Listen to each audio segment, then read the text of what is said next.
창세기 34장 8절부터 29절입니다. 이게 다 기니까 제가 몇 절만 한번 읽어드리도록 하겠습니다. 20절부터 24절까지 읽도록 하겠습니다. 창세기 34장 20절부터입니다. 하몰과 그의 아들 세겜이 성문께로 가서 그들의 성읍 사람들에게 말하였다. 이 사람들이 우리에게 우호적입니다. 그러니 그들이 우리 땅에서 살면서 우리와 함께 물건을 서로 사고 팔게 합시다. 이 땅은 그들을 받아들일 수 있을 만큼 넓습니다. 우리가 그들의 딸들과 결혼할 수 있게 하고 그들은 우리의 딸들과 결혼할 수 있게 합시다. 그러나 이 사람들이 기꺼이 우리와 한 결례가 되어서 우리와 함께 사는 데는 조건이 하나 있습니다. 그들이 할례를 받는 것처럼 우리 쪽 남자들이 모두 할례를 받아야 한다는 것입니다. 그렇게 하면 그들의 양떼와 재산과 집 짐승이 모두 우리의 것이 되지 않겠습니까? 다만 그들이 우리에게 요구하는 것은 그대로 합시다. 우리가 그렇게 할례를 받으면 그들이 우리와 함께 살 것입니다. 이제 야곱의 딸 디나를 이제 강간한 세겜의 아버지 이제 하몰이 세겜이 디나를 너무도 좋아하고 사랑하니까 디나와의 결혼을 추진하기 위해서 이제 야곱의 집안을 방문합니다. 그래서 야곱과 야곱의 아들들을 만나죠. 그래서 이제 세겜의 아버지 하몰이 야곱과 야곱의 아들들에게 어떤 제안을 하냐면은 8절부터 10절을 보시면은 이렇게 이야기합니다. 이렇게 제안을 하죠. 하몰이 그들에게 말하였다. 나의 아들 세겜이 대그 따님에게 반했습니다. 대그 따님과 나의 아들을 맺어 주시기 바랍니다. 우리 사이에 서로 통혼할 것을 제의합니다. 따님들을 우리 쪽으로 시집 보내어 주시고 우리의 딸들도 며느리로 데려가시기 바랍니다. 그리고 우리와 함께 섞여서 여기에서 같이 살기를 바랍니다. 땅이 여러분 앞에 있습니다. 이 땅에서 자리를 잡고 여기에서 장사도 하고 여기에서 재산을 늘리십시오 라고 제안을 합니다. 그러니까 하몰은 아들 세겜과 디나와의 결혼만을 이야기하지 않죠. 이것을 기회로 해서 서로 우리가 이제 통혼을 하자. 서로 통혼해서 뭐 니네 민족 내 민족 따질 것 없이 서로 이렇게 결혼 관계를 맺어서 다 같은 한 민족이 되자. 그러면은 뭐 우리가 누리는 것도 니네가 누리고 니네가 누리는 것도 우리가 누리지 않겠냐라는 그런 제안을 이렇게 합니다. 그래서 여기서 지금 읽은 구절에서 되게 중요한 구절이 뭐냐면은 10절에 함께 섞여서입니다. 10절에 그리고 우리와 함께 섞여서 살자고 제안을 합니다. 그리고 이제 야곱의 아들들이 그 제안을 이제 받아들이지 않지만 속으로는 받아들이지 않지만 계속 분노해 있고 그런데 이제 겉으로 어떻게 이야기하냐면은 할례를 조건으로 너희 제안 좋다. 근데 너희가 우리와 결혼하고 통혼하려면은 너희가 할례를 받아야 된다. 우리는 그런 되게 굉장히 양보할 수 없는 우리의 어떤 의식이기 때문에 해야 된다. 라고 이제 조건을 내거니까 하몰과 세겜이 그걸 이제 받아들이죠. 받아들여서 자기 이제 성읍에 가서 설득을 해야 되잖아요. 그래서 성읍에 가서 하몰과 세겜이 이제 자기네 민족, 부족을 이제 설득을 합니다. 어떻게 설득하냐면은 그게 20절부터 이제 23절이에요. 다시 한번 읽어보죠. 20절부터 23절. 하몰과 그의 아들 세겜이 성문께로 가서 그들의 성읍 사람들에게 말하였다. 이 사람들이 우리에게 우호적입니다. 그러니 그들이 우리 땅에서 살면서 우리와 함께 물건을 서로 사고 팔게 합시다. 이 땅은 그들을 받아들일 수 있을 만큼 넓습니다. 우리가 그들의 딸들과 결혼할 수 있게 하고 그들은 우리의 딸들과 결혼할 수 있게 합시다. 그러나 이 사람들이 기꺼이 우리와 한 결례가 되어서 우리와 함께 사는 데는 조건이 하나 있습니다. 그들이 할례를 받는 것처럼 우리 쪽 남자들이 모두 할례를 받아야 한다는 것입니다. 그렇게 하면 그들의 양떼와 재산과 집 짐승이 모두 우리의 것이 되지 않겠습니까? 다만 그들이 우리에게 요구하는 것은 그대로 합시다. 우리가 그렇게 할례를 받으면 그들이 우리와 함께 살 것입니다.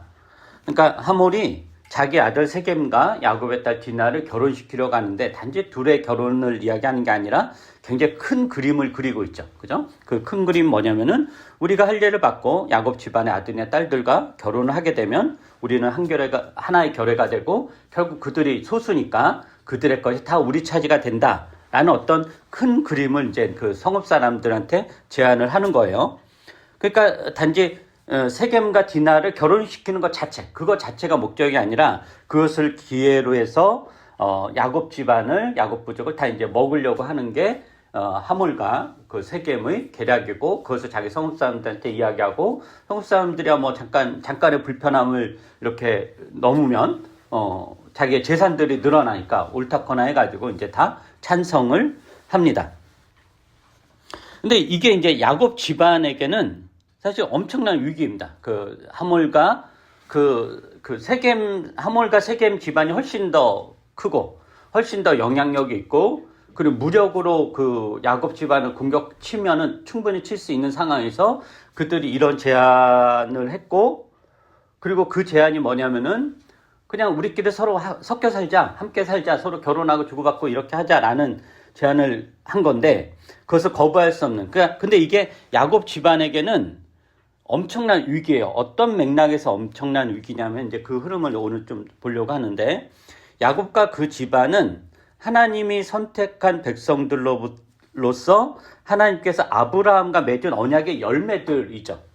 그리고 이 언약 백성이 훼손당하는 큰 위기가 생긴 거예요. 이게 어떤 맥락이냐면은 그 창세기 이제 12장에 보면 하나님께서 아브라함이 어디에 살고 있었냐면은 바빌로니아, 지금의 이라크 지역이에요. 바빌로니아의 우르라는 지역에서 이제 살고 있었는데, 하나님께서 그 아브라함에게 나타나서 너는 내가 지시하는 땅으로 가라라고 명령을 하고, 그리고 아브라함이 그 명령에 순종해서 그 아브라함과 그 식솔들을 여러 데리고 이제 하나님이 지시하시는 땅으로 가요.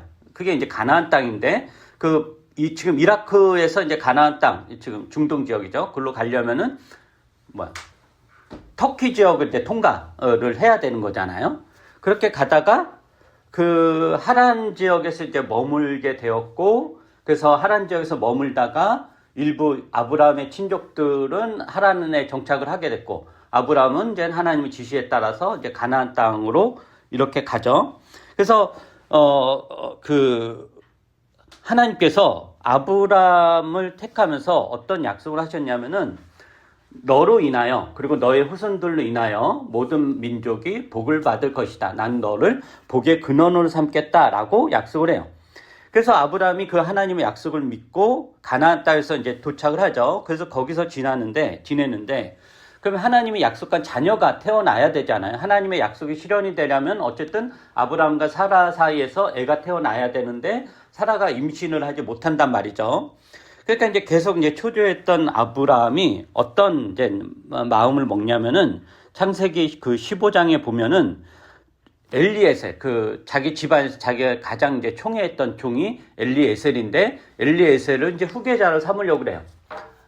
그래서 하나님께 어차피 지금 하나님께서 나한테 그 복의 근원이 될 것이다. 내 후손들이 저 하늘의 별처럼 많아질 것이다. 라고 약속하셨는데, 지금 사라가 임신을 못하고 나와 사라 사이에 자녀가 없으니 이젠 그 종이라도 빨리 후계자를 내가 나이가 들어갔으니 언제 죽을지 모르는데 이 종이라도 후계자를 삼아서 당신 약속을 실현하십시오 라고 한단 말이에요.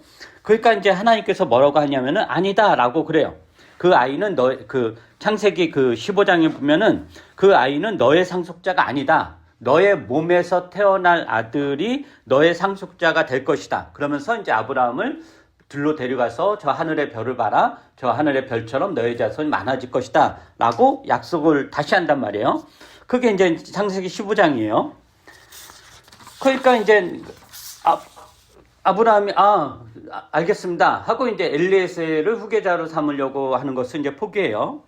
그러면 이제 좀 지나면 사라가 또 임신을 해서 자녀가 나올 법한데 나오지 못한, 그러니까 여전히 이제 사라는 이제 불임이에요. 그러니까 태어나지 않아요. 그러니까 이제 사라도 답답했죠. 이건 무슨 하나님의 약속이고 뭐가, 내가 나이가 들어가는데 언제 애가 나겠냐. 이제 끝났다. 그러면 어쨌든 후손이 있어야 우리 집안이 이렇게 여기 가나안 땅에서 살아갈 텐데, 그래서 사라가 자신의 여종 하갈을 아브라함에게 주고 아브라함에게 이 하갈과 동침하라 그래요. 그러면 어쨌든 하갈 사이에서 태어난 애가 우리의 아들이 되고 그를 통해서 우리 집안은 이제 이끌어가고, 그러면 그렇게 통해서 하나님의 약속이 이루어지겠지라고 생각을 한단 말이에요. 그래서 이제 아브라함이 어쩔 수 없이 하갈과 동침을 하게 되고, 하갈이 이제 아들을 낳죠. 그 아들이 누구냐면은 이스마엘이에요. 그래서 이스마엘을 이제 상속자로 삼으려고 그래요. 근데 이것 또한 하나님이 막어요.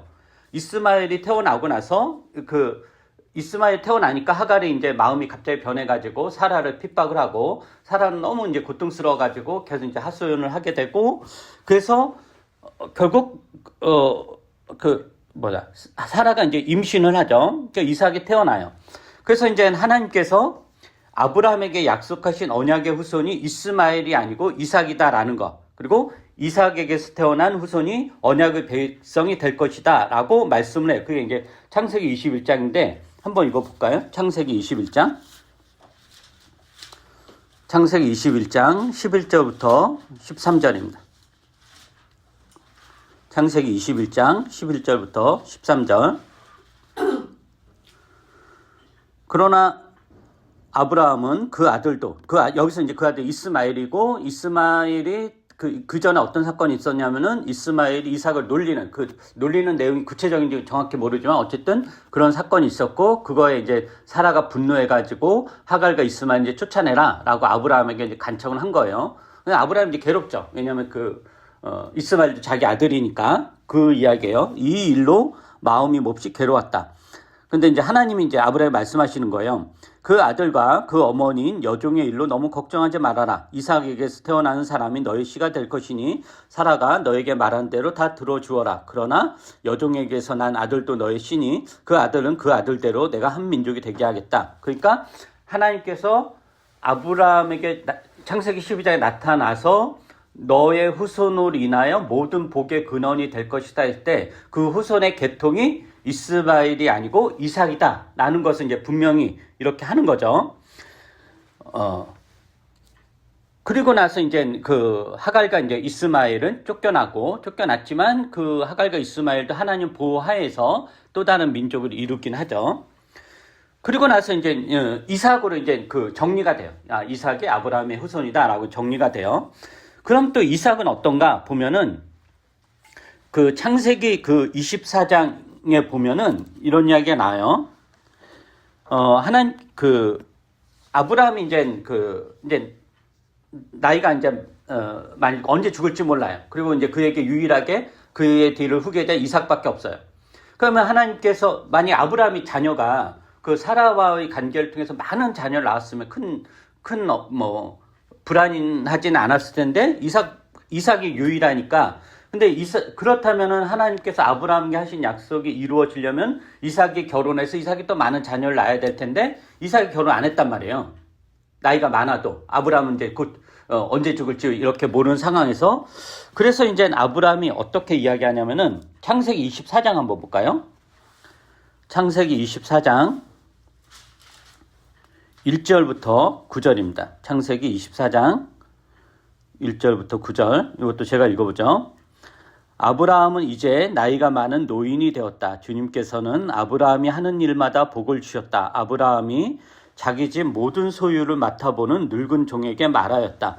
너의 손을 나의 다리 사이에 넣어라. 나는 네가 하늘의 하나님, 땅의 하나님이신 주님을 두고서 맹세하기를 바란다. 너는 나의 아들의 아내가 될 여인을 내가 살고 있는 이곳 가나안 사람의 딸들에게서 찾지 말고 나의 고향, 나의 친척이 사는 곳으로 가서. 여기서 나의 고향, 나의 친척은 하란을 이야기하는 거야. 갈대아, 바빌로니아 우르가 아니라 사는 곳으로 가서 거기에서 나의 아들 이삭의 아내 될 사람을 찾겠다고 나에게 맹세하여라. 그 종이 아브라함에게 물었다. 며느님이 되신 여인이 저를 따라오지 않겠다고 거절하면 어떻게 해야 합니까? 제가 주인 어른의 아드님을 데리고 주인께서 나오신 그 고향으로 가야 합니까? 여기서 이야기하는 그 고향은 바빌로니아 우르, 갈대아 우르예요. 그로 가야 됩니까? 라고 묻는 거죠. 근데 6절에 아브라함이 그에게 말하였다. 절대로 나의 아들을 그리로 데리고 가지 말아라. 주 하늘의 하나님이 나를 나의 아버지 집 내가 태어난 땅에서 떠나게 하시고 나에게 말씀하시며 나에게 맹세하여 이루시기를 내가 이 땅을 너의 씨에게 주겠다 하셨다. 그러니 주님께서 천사를 너의 앞에 보내셔서 거기에서 내 아들의 아내 될 사람을 데려올 수 있도록 도와주실 것이다. 그 여인이 너를 따라오려고 하지 않으면 너는 나에게 한 이 맹세에서 풀려난다. 다만 나의 아들을 그리로 데리고 가지만은 말아라. 그래서 그 종은 손을 주인 아브라함의 다리 사이에 넣고 이 일을 두고 그에게 맹세하였다. 그러니까 하나님께서 이스마엘이 아니라 이삭을 통해서 아브라함에게 하신 약속을 이루겠다라고 하셨어요. 근데 그 약속이 실현되려면 이삭이 결혼을 해야 돼요. 근데 아무하고나 결혼할 수 있냐? 아무 여인과 결혼할 수 있느냐? 그렇지 않죠. 아브라함이 뭐라고 하냐면 이삭과 결혼할 신부감을 찾는 일, 가장 신뢰하는 종한테 맡기는데 그 종에게 이제 두 가지 전제 조건은 돼요. 이삭이 아내를 찾는데 절대로 지금 아브라함이 살고 있는 이 가나안 지역, 가나안 사람의 딸들은 절대 안 된다. 거기서 찾지 말라라고 해요.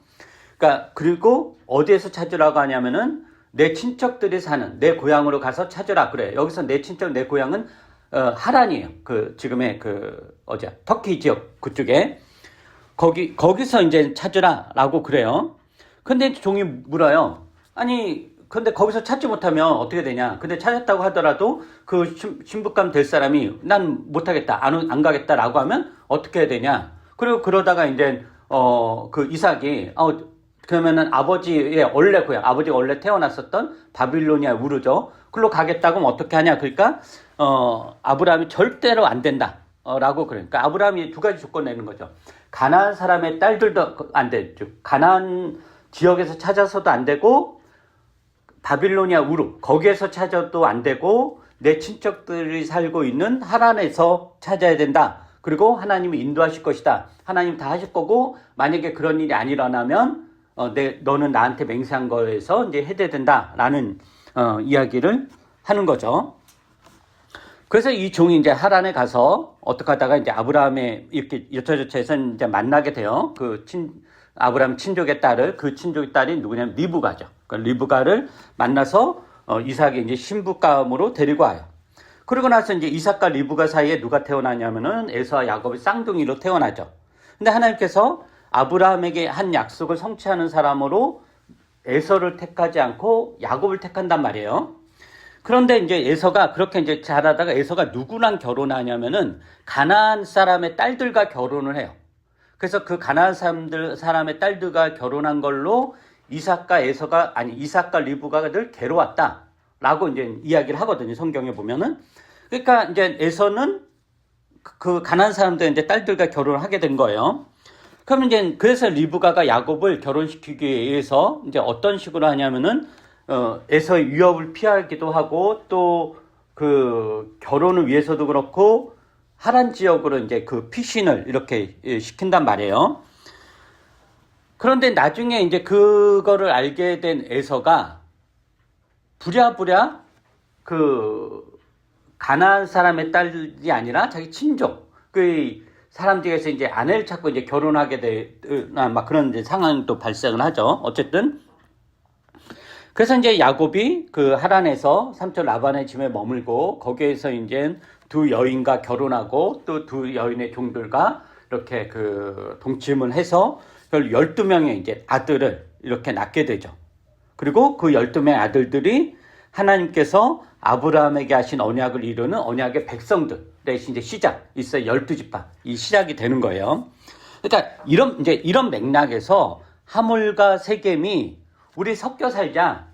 그러니까 하물과 세겜은 가나안 사람이잖아요. 가나안 사람 딸들이잖아요. 우리 섞여 살자, 같이 살자. 니네 딸도 우리한테 주고, 그리고 니네 아들도 우리 딸들 데려가고 서로 이제 통혼하자. 그래서 섞여 살자, 한민족이 되자 이렇게 제안을 한 건데 그 제안은 결과적으로 하나님께서 아브라함에게 하신 약속을 무효로 돌리거나 훼손을 하는 거예요.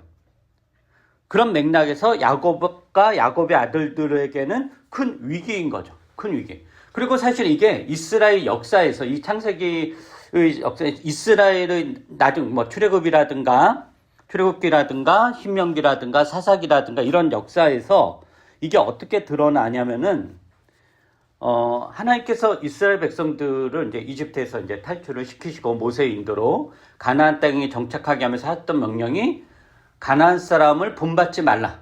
그 풍습에 물들지 말라. 그리고 그런 것 중에 조건이 뭐냐면은 그들과 결혼하지 말라. 그들과 어떤 혼인관계를 맺지 말라가 되게 엄격한 이야기였어요. 그리고 신명기에서도 계속해서 이제 그런 명령이 나오고 가나안 사람 딸들과 가나안 사람들과 결혼하지 말라라는 거. 그리고 사사기에서도 이스라엘 백성들의 타락을 어떻게 지적할 때 이방 민족과 이제 섞여 살았다라는 맥락으로 사사기에서도 이제 계속 이야기가 나온단 말이에요. 그러니까 이스라엘 백성들은 이 가나안 땅에서 가나안 문화에 흡수되지 않고 하나님 나라 백성의 독특함을 지키며 살아야 됐고, 그러기 위해서는 가나안 사람들과 혼인관계를 맺지 말아야 했다라는 거. 이게 당시에 언약 백성의 정체성을 지키는 방법이었어요. 그런데 세겜과 하몰의 제안은 이러한 언약 백성의 정체성을 깨뜨리는 거고, 야곱과 야곱의 아들들은 이것을 큰 위기로 받아들인 겁니다. 아브라함 때부터 내려왔던 이 하나님의 선택이 다 이제 훼손이 되는, 즉 언약 백성의 단절이란 큰 위기가 닥친 거예요. 그래서 그 엄청난 위기를 어떻게 극복할 것인가라는 과제가 야곱과 야곱의 아들들에게 주어진 거죠. 그러니까 야곱의 아들들의 분노에는 단지 누이 디나가 강간을 당했다는 것, 그것만이 있는 것이 아니라 하나님께서 그들의 조상 아브라함에게 하셨던 약속, 언약 백성의 정체성이 훼손된다라는 위기감도 포함된 거예요. 단지 누이가 뭐 강간당했다, 그것만이 아니라 굉장히 큰 그림인 거죠. 그래서 이제 야곱과 야곱의 아들들의 이 위기를 어떻게 극복할 것인가라는 이제 과제가 이렇게 생긴 거고, 이 야곱의 아들들은 이 위기를 어떻게 극복하냐면은 그들이 택한 방식은 뭐냐? 극단적인 폭력인 거죠. 하몰과 세겜을 속이고 그들이 할례를 받아서 방어 능력이 사라졌을 때 공격해서 다 몰살을 합니다. 그래서 세겜 성읍에 들어가서 할례 받은 장정들을 다 죽이고 여자아이들은 노예로 삼고 모든 재물을 다 약탈합니다. 그러니까 야곱의 아들들은 할례는 그들이 언약 백성이라는 증표잖아요. 하나님과 맺은 그 증표인데 그 증표를 가지고 한 부족을 학살하는 수단으로 사용했다라는 거죠.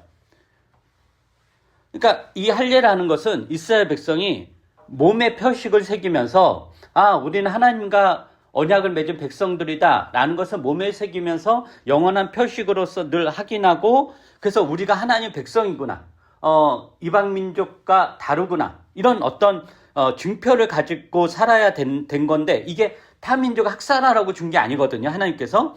근데 야곱의 아들들은 아이러니하게도 하나님이 언약의 백성이 되는, 하나님의 언약의 백성이 된 증표를 가지고 타 민족을 학살을 합니다. 그러니까 언약 백성의 정체성을 지키겠다고, 즉 하나님 나라 백성의 정체성을 지키겠다고 타 민족을 이제 그 학살을 한 거죠. 그럼 이런 방식이 옳은 것인가 했을 때 그렇지 않습니다. 본문에서 물론 명확하게 나오지 않지만 본문에서 하나님이 침묵해요. 하나님이 아무 말씀 없으시고, 또 나중에 보면 이 야곱의 아들들 한 행동에 대해 굉장히 꾸짖어요. 그래서 이런 것들을 보면은 이들의 행동, 야곱의 아들들의 행동이 매우 잘못되었다라는 것을 보여줍니다. 하나님은 언약 백성이라는 정체성을 지키기 위해서 타민족을 폭력적인 방식으로, 자기 민족, 이의 민족을 폭력적인 방식으로 몰살하는 게 얼마나 잘못된 것인가라는 것을 성경은, 오늘 본문은 하나님의 침묵과 야곱의 꾸짖음으로 드러내줍니다. 이것을 이제 그 역사적으로 적용을 하면 역사적으로 이러한 시도는 굉장히 많았습니다. 대표적으로 독일 나치와 히틀러의 유대인 학살이죠. 히틀러의 자서전이 이제 나의 투쟁이라는 책인데, 나의 투쟁이라는 이제 자서전인데, 그 자서전에서 히틀러가 어떤 이야기 하냐면은 인종적 오염을 거부하는 국가가 세계를 지배할 것이다 라는 선언에, 그래서 히틀러는 독일 민족의 순수성을 엄청나게 이제 중요하게 여겼어요.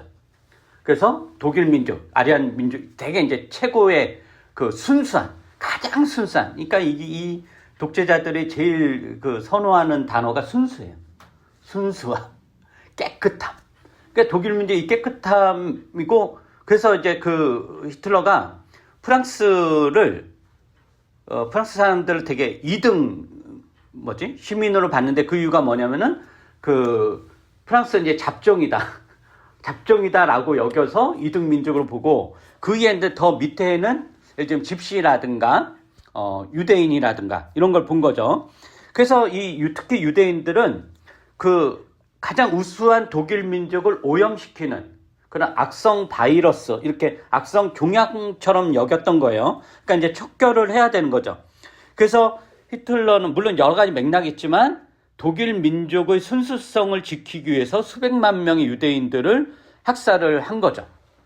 그리고 그런 또 학살의 어떤 피해자였던 이 유대인으로 이루어진 이스라엘은 또 그들 민족을 지키기 위해서, 그들 민족의 어떤 정체성을 지키기 위해서 지금 어떻게 해요? 팔레스타인을 학살하고 이렇게 배척하고 그들을 더불어 같이 살아야 돼, 어울려 같이 살아야 돼. 어떤 종족으로 보는 게, 같은 민족으로 타 민족을 보는 게 아니라 우리 민족을 이렇게 훼손하는, 우리나라의 어떤 정체성과 위기를 해치는, 이렇게 봐서 이제 학살을 하는 거죠.